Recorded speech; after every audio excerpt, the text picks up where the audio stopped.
A Filipino family outing traditions, fun laughter and memories at Punta Almara Resort. Ito pang fried The chicken. typical Filipino tradition for a family swimming outing is to first prepare the food that they will bring, and the preparation will be done with the family members and also the friends who will join. Tutoy James. Giginis ng isda. Sige, grilled mamaya. For grilled. Gulay na kat nga. With libas ati? Ang sahog manok. Tapos rice. So that's me. I'm eating while the rest are cooking. So most of the people are contributing. Some of the family members who are good at cooking prepare food, while the other just eat.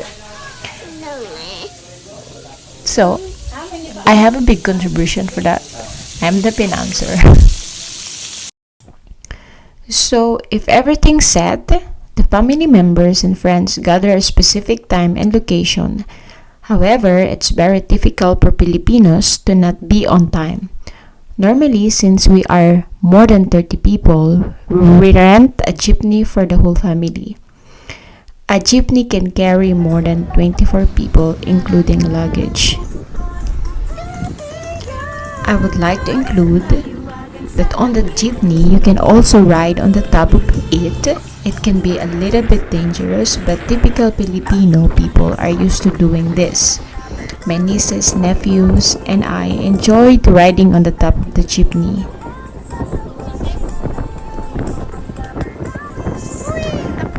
On top of the jeepney, you can see many things and enjoy the fresh air.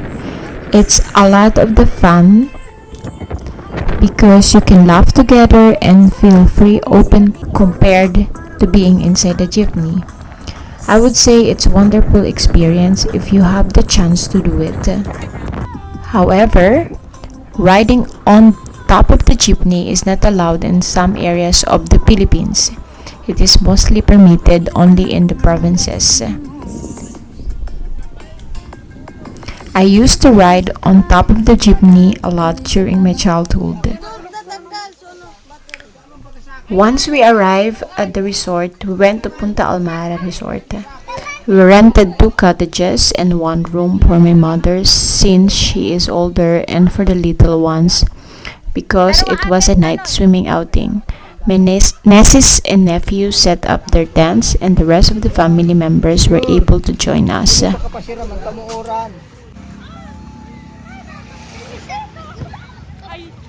Dadi mo na bola.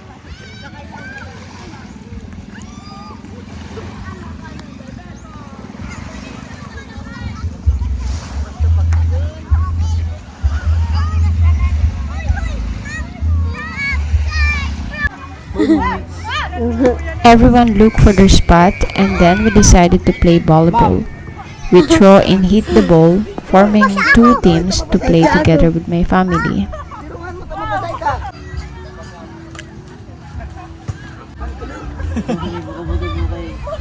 I think the funny moment was when they were trying to hit me, targeting me with the balls. Unfortunately, the ball wasn't good enough for the volleyball, and I ended up cutting a cut on my hand. My family members and I were wearing the same t-shirts. I gave them personalized t-shirts from my old company, so all of us as much.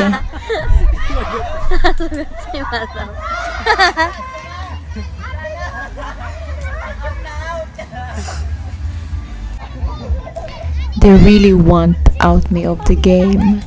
And they are my nephew and nieces. Sweet, huh?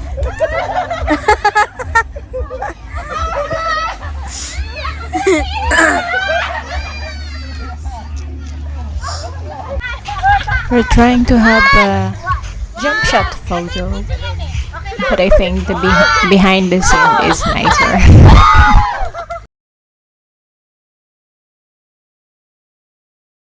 It seems I'm alone, but I'm actually not. The photographer is good.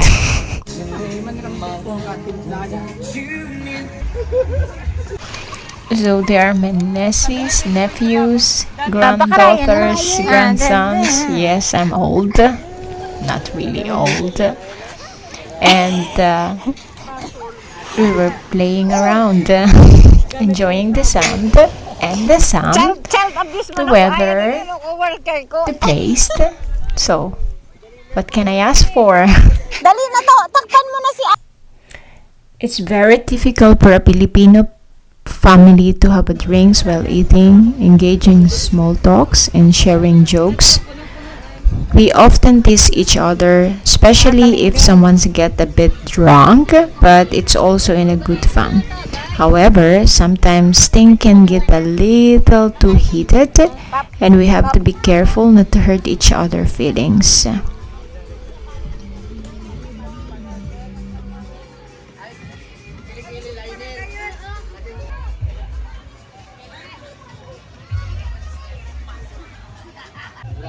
We usually divide in groups based on age. The youngest one have their own small group where they can drink and have fun together, while those in their 30s or 40s gathers in another circle to discuss more sensitive topics and jokes. I think that's a funny moment. As for me, I'm in the middle, so actually 30s, but still. So I enjoy checking in on my nieces and nephews and friends, their friends, while also having drinks with the other groups. So it creates a nice balance for us.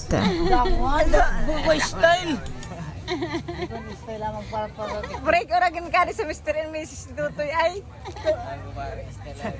Sabi mo ko ito yung subago. Ano yung sigurang? Pinag sa, ano po doon? Ito kay pauno nga, di kay pauno sa style. Ako magbili ko. Simple sa naman. Tama na, may basketball. Pwede so. 500 na?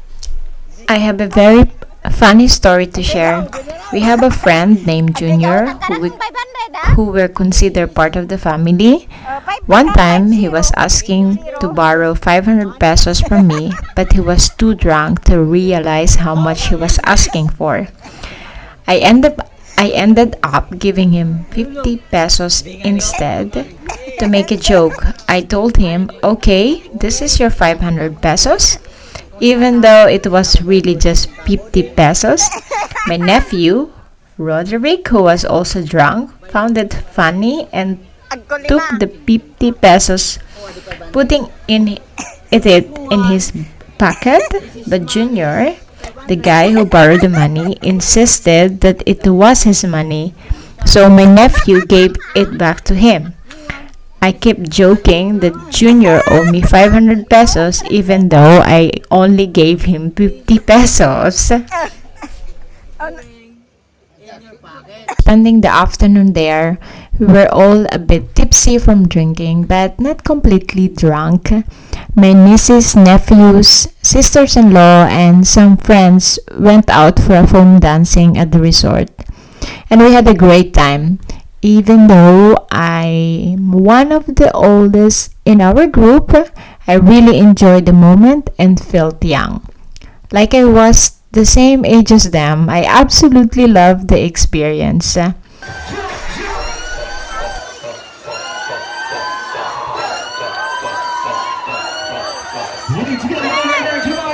Actually, I'm their videographer, but it's also nice to see them having fun.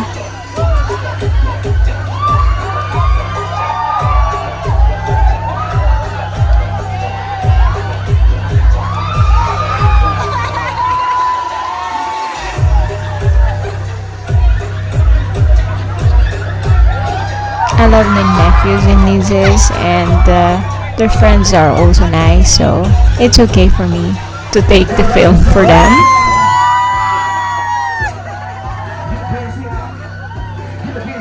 So these groups asked me to take a video for them, and it's really nice.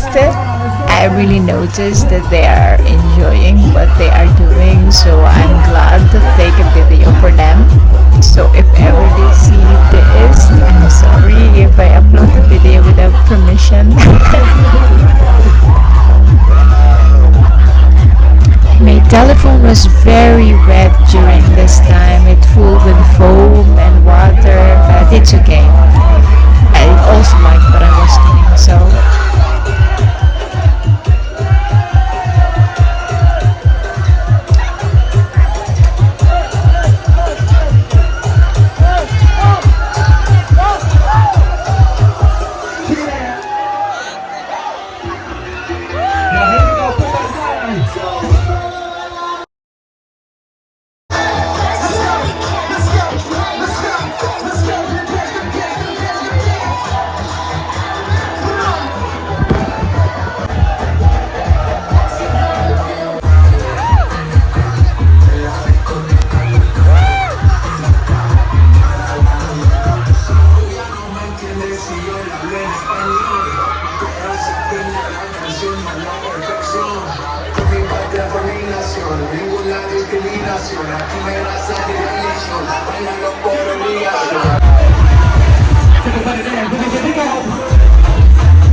after the foam party, we decided to swim a bit before heading to bed.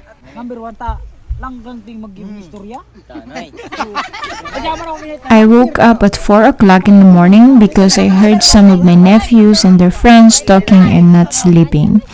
They were chatting with some people they met who were from our town, and it turned out they were old customers from my shop, and they wanted to meet me, so I decided to join them. We shared funny jokes and had a great time until morning.